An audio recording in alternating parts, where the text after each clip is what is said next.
এই মুহূর্তে যে খবরের দিকে নজর দেব, ফুরফুরা শরীফে যাচ্ছেন মুখ্যমন্ত্রী মমতা বন্দ্যোপাধ্যায়। বিকেলেই তার সেখানে পৌঁছানোর কথা।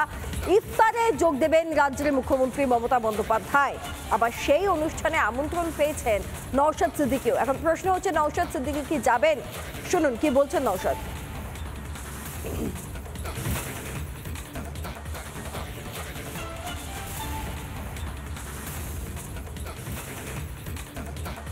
পূজাদের দীর্ঘদিনের একটা অভিযোগ ছিল যে তারা সমস্ত বিষয়টা মুখ্যমন্ত্রীকে ঠিকঠাক তারা অ্যাড্রেস করতে পারছেন না বা তাদের ডিমান্ড পৌঁছাচ্ছে না।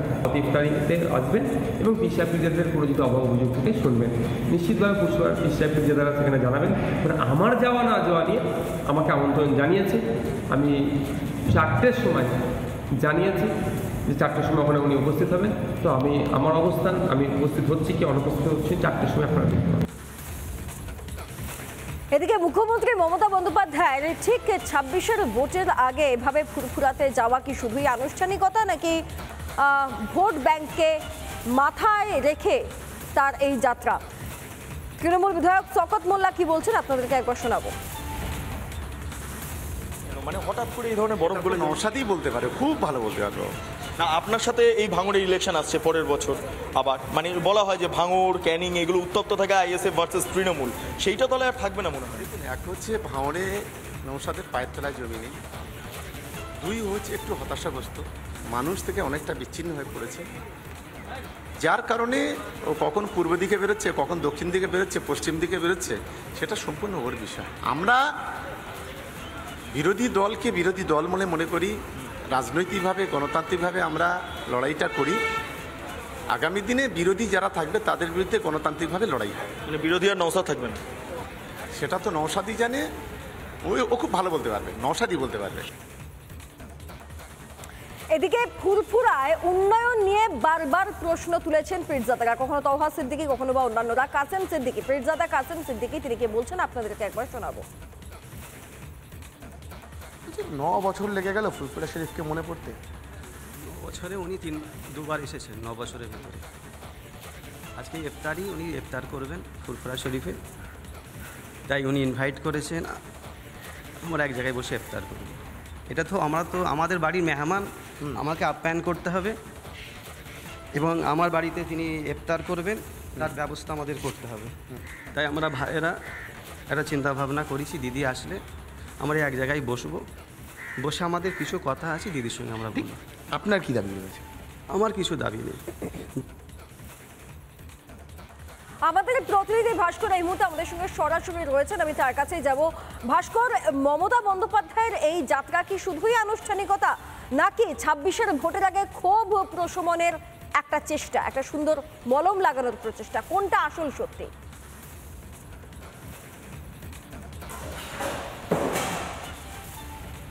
একেবারে সৃজিতা, দেখো, রাজনৈতিক বিশ্লেষকরা বলেন মমতা বন্দ্যোপাধ্যায়দের অর্থাৎ তৃণমূল কংগ্রেসের ভোটে জেতার মূল অস্ত্র সংখ্যালঘু ভোট। সেক্ষেত্রে দাঁড়িয়ে যদি সংখ্যালঘুরাই ক্ষুব্ধ থাকেন তৃণমূল সরকারের ওপর, মমতা বন্দ্যোপাধ্যায়, অভিষেক বন্দ্যোপাধ্যায়ের ওপর, তাহলে ভোটে জেতা আরও অনেকটা কঠিন চ্যালেঞ্জ হয়ে যায়। আর রাজনৈতিক বিশ্লেষকদের একটা বড় অংশের অভিমত, 26-এর বিধানসভা নির্বাচনের আগে ঘরে বাইরে চাপে মমতা বন্দ্যোপাধ্যায়। একদিকে বৃহত্তর হিন্দু ঐক্যের বার্তা, বৃহত্তর হিন্দু ঐক্য, অন্যদিকে দাঁড়িয়ে বিভিন্ন সময় সংখ্যালঘু সম্প্রদায়ের নেতৃত্বের নানান ধরনের দাবি দেওয়া, নানান ধরনের অভাব অভিযোগের কথা বলা, এমনকি খোদ ফুরফুরা শরীফ থেকেও উন্নয়ন না হওয়ার যে অভিযোগ, সেই অভিযোগ সামনে এসেছে। আর এই দুয়ে মিলে 26-এর বিধানসভা নির্বাচনের আগে অনেকখানি রাজনৈতিক চাপে মমতা বন্দ্যোপাধ্যায়।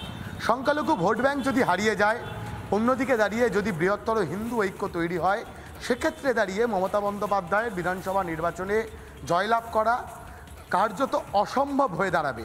অনেকে বলছেন সেই কারণেই 26-এর বিধানসভা নির্বাচনকে মাথায় রেখে সংখ্যালঘুদের এক জায়গায় আনার চেষ্টা, তাদের অভাব অভিযোগের কথা শুনে কার্যত দরাজ হস্ত হয়ে তাদের ক্ষোভ প্রশমনের চেষ্টা করা।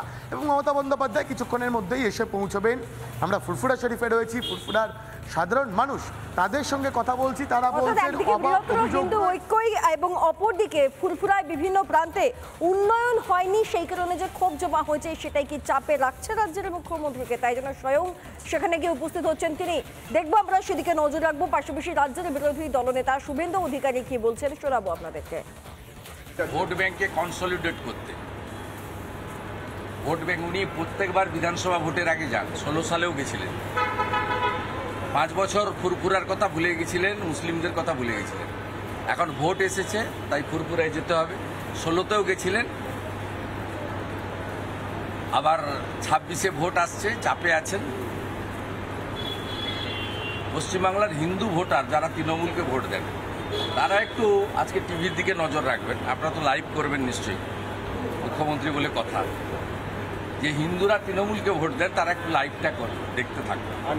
আমি যে বলি তোষণের রাজনীতি সেটা প্রমাণ হয়ে যাবে। মাননীয় মুখ্যমন্ত্রী মাথায় হিজাব পরে রেড রোডে যতক্ষণ পর্যন্ত না তিনি একবার নামাজ পড়লেন ততক্ষণ পর্যন্ত তার মন শান্তিতে থাকে না। আর তাছাড়া তিনি তো বলেই দিয়েছেন যে গরু দুধ দেয় তাদের লাথি খাওয়া ভালো। এর আগে ফুরফুরা শরীফে তার ভাস্তা ঢুকতে পেরেছে কি পারেনি সেটা তার মনে নেই, কারণ ওরা দুধ দেয়, অতএব ওদের লাথি খেতে হবে, তো তিনি লাথি খাওয়ার জন্য যাবেন। দেখুন, উনি মহাকুম্ভে যাওয়ার সময় পান না, উনি ফুরফুরা শরীফে যাওয়ার সময় পান, কারণ তিনি তোষণের রাজনীতি করেন। এই ইফতার পার্টিতে পেট পুড়ে খেয়ে যারা উপোস করে রয়েছে তাদের পাশে গিয়ে বসবেন। আবার তো মনে হয় মুসলিম ধর্মের মানুষদের উচিত যে উপবাস নেই তাকে কোনো ইফতার পার্টিতে যোগদান করতে না দেওয়া, কারণ আমরা ভারতীয় জনতা পার্টির সব ধর্মের মানুষকে, সব ধর্মকে সম্মান জানাই। মাননীয় মুখ্যমন্ত্রী আজকে যাচ্ছে তোষণ করতে, আজকে পেট পুড়ে খেয়ে তিনি ইফতার পার্টিতে যোগদান। অর্থাৎ রাজ্যের বিরোধী দলনেতা সহ অন্যান্য বিধায়কদের মন্তব্য আমরা আপনাদেরকে শোনালাম। মূলত ভোটের কথা মাথায় রেখেই এই যাত্রা বলছেন তারা, এবং অপরদিকে প্রাক্তন কংগ্রেস সাংসদ অধীর রঞ্জন চৌধুরী কি বলছেন শোনাবো আপনাদেরকে।